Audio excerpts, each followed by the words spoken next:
জীবনের শেষ নিঃশ্বাস পর্যন্ত এই পাপ থেকে বেঁচে থাকবো, তবে তাদের সফলতা কেউ ঠেকাইতে পারবে না।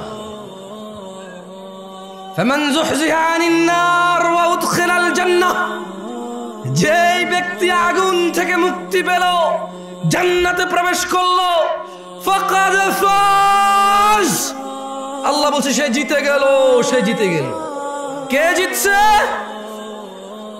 কে জিতছে? যে আগুন থেকে বেঁচে গেল, জান্নাতে ঢুকলো, সে জিতছে। কে জিতছে? কে জিতছে? যে 3 গোল দিছে সে। কে জিতছে? বলেন বলেন, মুখস্থ করেন, ঠোঁটের মধ্যে নিয়ে আসেন, দেখেন না মুখের থেকে হৃদয় ঢোকে কিনা। কে জিতছে? নাকি যে ছক্কা মারছে? কে জিতছে? নাকি যে চাকরি পাইছে? কে জিতছে? নাকি যে নেতা হইছে? কে জিতছে? নাকি যে ব্যবসায়ী হইছে? কে জিতছে? যার বাপের 20 বিঘা জমি সে, নাকি যে আগুন থেকে মুক্তি পাইছে? সুসংবাদ, সুসংবাদ। কি আল্লাহ পাইছো? আমি মাঝে মধ্যে চিন্তা করি, আল্লাহ এত দয়ালু না হলে, আল্লাহ এত দয়ালু না হলে আমরা পৃথিবীতেই শেষ হয়ে যেতাম।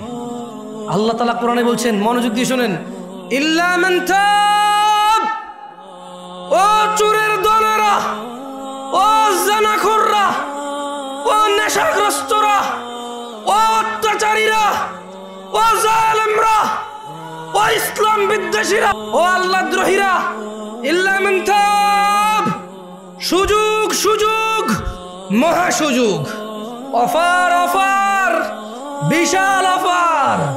ওহো, কি ঘোষণা আল্লাহর! অতঃপর যেই ব্যক্তি অন্যায়, চুরি হোক, যা হোক, নেশা হোক, জানা হোক, যে কোনো অন্যায় হোক, ইল্লা মান তাব, অন্যায় যত হোক, যে ব্যক্তি অন্যায় থেকে তওবা করলো, ফিরে আসলো, ওয়া আমানা, আল্লাহর প্রতি ঈমান আনলো, ওয়া আমিলা আমালান সালিহা, অপরাধ জমিন থেকে আসমানের মেঘমালা, অপরাধ জমিন পরিপূর্ণ হয়ে আছে, অপরাধ সাগরের অতুলনীয় জায়গায় পৌঁছে গেছে। আল্লাহ বলছে খালি ফিরে আয় রে, তোর অপরাধ কতটুকু অপরাধ তোর, ফিরে আয়, মাপ চা, ঈমান আন, ভালো কাজ কর। বয়স তো 70 হয়ে গেছে, 35 হয়ে গেছে, 40 হয়ে গেছে, ডেলি একটা মেয়ের সাথে শুয়েছি, ডেলি 2 লিটার মদ খাইছি, এ আল্লাহ ফিরে আসলে হবে? আল্লাহ বলছে, আরে শোন, যদি তুই ফিরে আসস, ঈমান আনস, ভালো কাজ করস, এগুলো তোর গুনাহ পৃথিবী সমান, ফাউলাইকা ইউবাদদিল, আল্লাহ তোর গুনাহ এগুলাকে মাপ তো করবে, সব গুনাহকে ইউবাদদিলুল্লাহ সাইয়্যাতিন হাসানাত, তোর সব গুনাহকে, তোর নেকি নেই, তুই বয়স কম, মরে যাবে কিছুদিন পরে, বা তুই জানিস না 20 বছর বয়সে মরতে পারিস, তোর তো আমল নাই, তোর সব গুনাহকে আমি আল্লাহ নেকিতে পরিবর্তন করে তোর নেকির পাল্লা দিয়ে দেবো।